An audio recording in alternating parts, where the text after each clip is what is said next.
Hello friends, आपका स्वागत है एक और नए वीडियो में।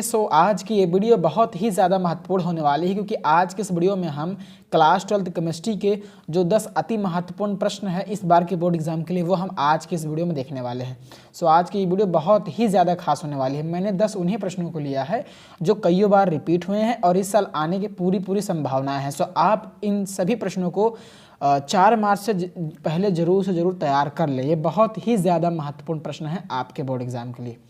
तो चलिए सीधे अब हम इस वीडियो को स्टार्ट करते हैं और एक एक करके उन 10 प्रश्नों को देखते हैं जो कि बोर्ड एग्जाम के लिए काफ़ी ज़्यादा महत्वपूर्ण है। चलिए, तो पहला प्रश्न आपके स्क्रीन पर ये है कि प्रथम कोटि की अभिक्रिया से आप क्या समझते हैं, उदाहरण द्वारा समझाएं। या ऐसे भी प्रश्न पूछा जाता है बोर्ड एग्जाम में कि प्रथम कोटि अभिक्रिया के लक्षण लिखिए। ये प्रश्न बोर्ड एग्जाम में बहुत ही ज़्यादा बार रिपीट हुआ, कईयों बार रिपीट हुआ है।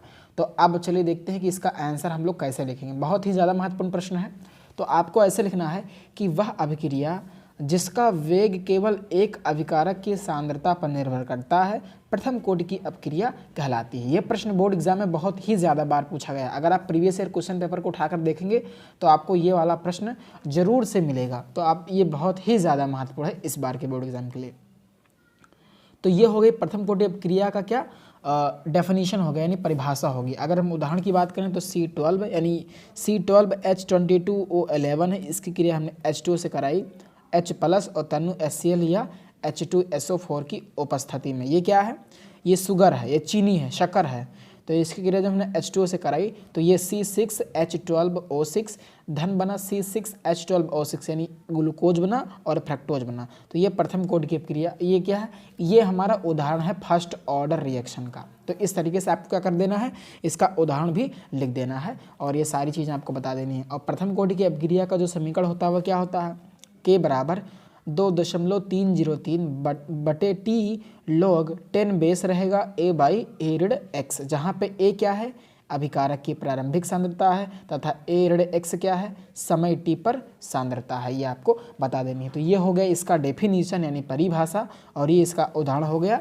और कुछ चीज़ें आपको बता देनी है, इसका समीकरण भी आपको दे देना है। अब प्रश्न में एक चीज़ और पूछा है कि प्रथम कोटि अभिक्रिया के लक्षण लिखे, यानी लक्षण भी बोर्ड एग्जाम में पूछा गया है। तो चलिए देखते हैं कि हम लक्षण को कैसे लिखेंगे। तो आपको हेडिंग डालना है ब्लैक पेन से, रेड पेन का यूज नहीं करना है। मैंने किया लेकिन आपको नहीं करना है।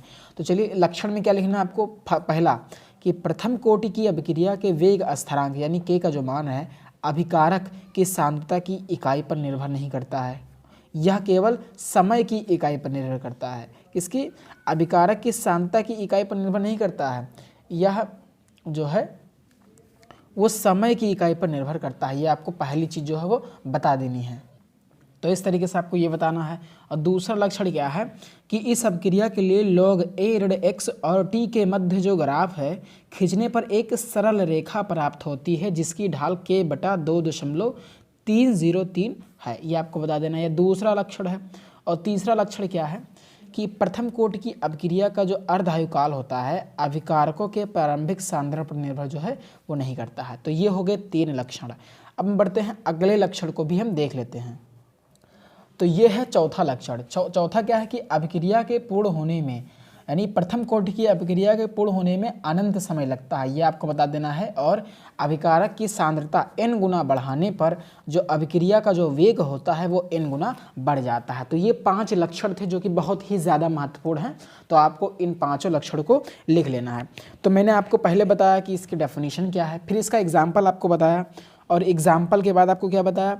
इसके लक्षण के बारे में बताया। तो ये पहला प्रश्न जो बोर्ड एग्जाम की दृष्टि से बहुत ही ज़्यादा महत्वपूर्ण है, तो आपको इसको तैयार कर लेना। चलिए दूसरा प्रश्न क्या है? दूसरा प्रश्न भी बहुत ही ज़्यादा महत्वपूर्ण वो ये है कि शून्य कोटि की अभिक्रिया से आप क्या समझते हैं, उदाहरण द्वारा समझाएं। इसके वेग स्थिरांक का जो है व्यंजक जो है वो लिखिए। चलिए, तो आपको लिखना है कि वह अभिक्रिया जिसका वेग अभिकारक के सांद्रण पर निर्भर नहीं करता है शून्य कोटि की अभिक्रिया यानी 0 ऑर्डर रिएक्शन जो है वो कहलाती है। जैसे ये A है से B+C जो है, ये A क्या है? मेरा अभिकारक है, इधर बना क्या? उत्पाद। तो इसका यदि इसका वेग जो है यानी ए का जो वेग है मतलब न निर्भर कर अपकारक की सांद्रता पर, तो यह शून्य कोटि की अभिक्रिया होगी। इसका अगर हम एग्जाम्पल की बात करें तो ये हाइड्रोजन, इसने क्लोरीन से क्रिया की तो ये 2HCl बना सूर्य की प्रकाश की उपस्थिति में।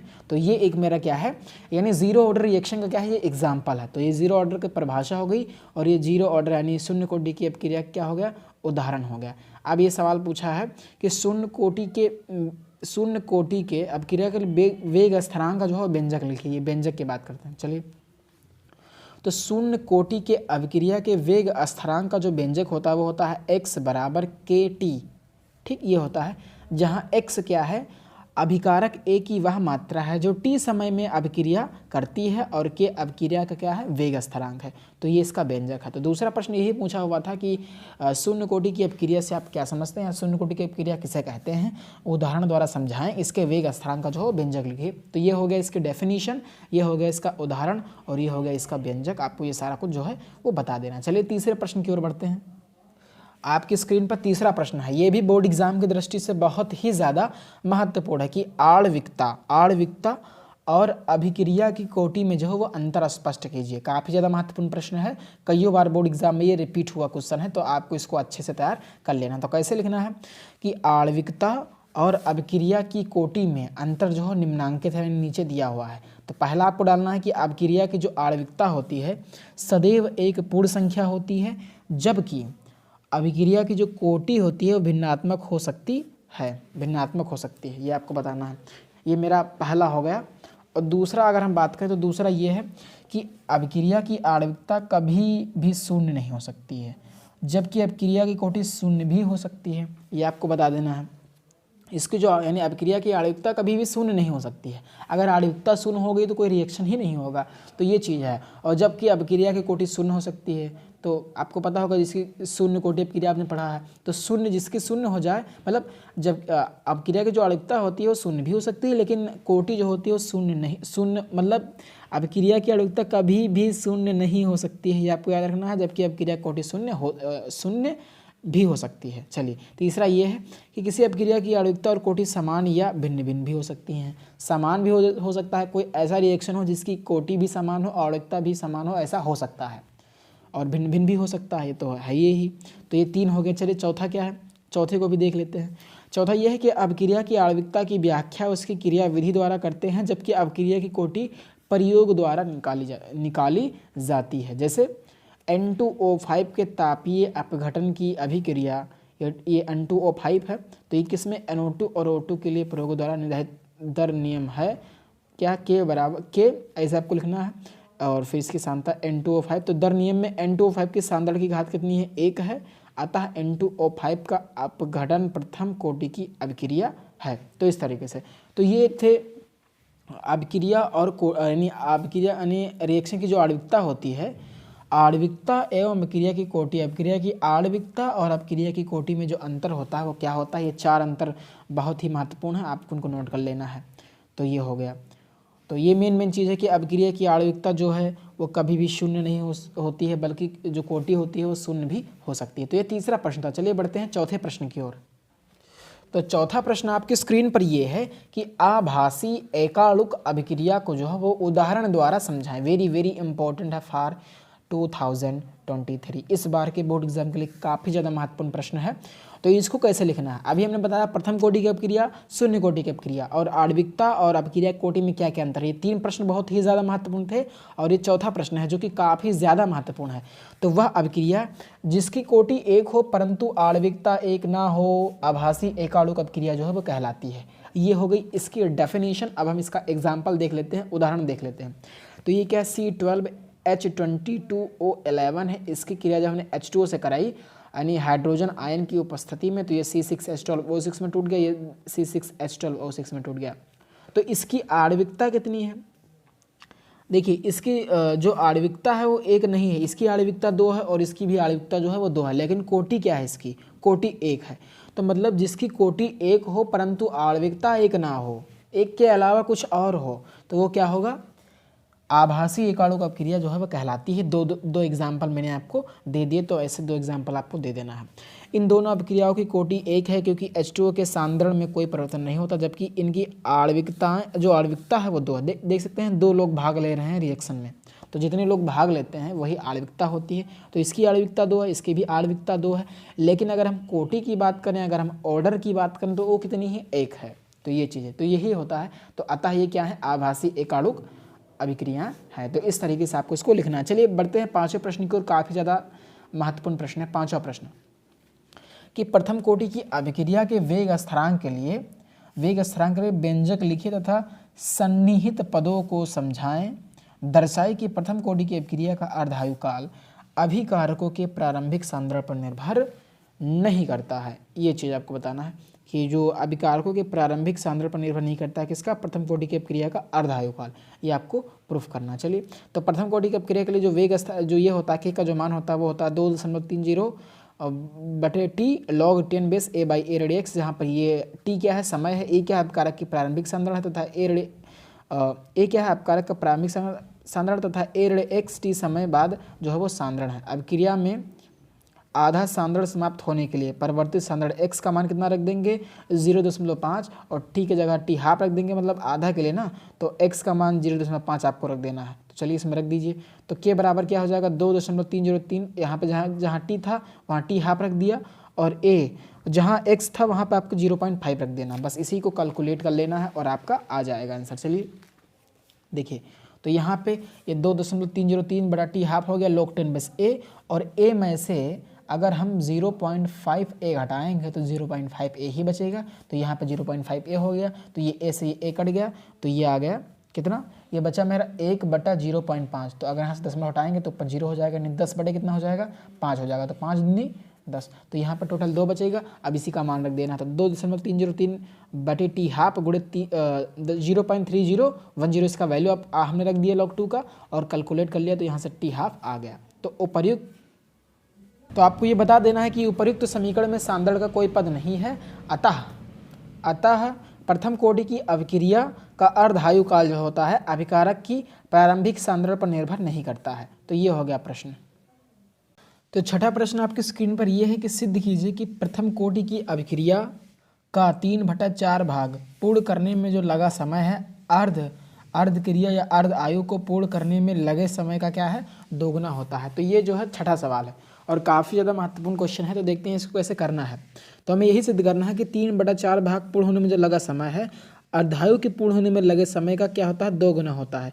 यानी 3/4 का मतलब हुआ 75%, यानी टी 3/4 भाग पूर्ण होने में जो लगा समय है वो अर्धायु यानी टी हाफ के क्या होता है, 2 गुना होता है। यानी ये हमको यही प्रूफ करना है कि टी 3/4 यानी अभिक्रिया के 3/4 भाग पूर्ण होने में जो लगा समय है वो अर्धायु के होने में जो लगा समय उसका 2 गुना, ये हमको प्रूफ करना है। देखते हैं कैसे इसको प्रूफ करेंगे। तो आपको लिखना है, ये काफ़ी ज़्यादा महत्वपूर्ण प्रश्न है। तो लिखना है प्रथम कोटि की अभिक्रिया का जो समीकरण होता है ये है k बराबर 2.303 बटा T log a by A red x माना। अब आपको क्या करना है, प्रारंभिक सांद्रता को 100 मान लेना है। तो अगर प्रारंभिक सांद्रता 100 होगी तो x की वैल्यू कितनी होगी, x का मतलब यही 3/4 का मतलब कितना हुआ, 75 हुआ ना।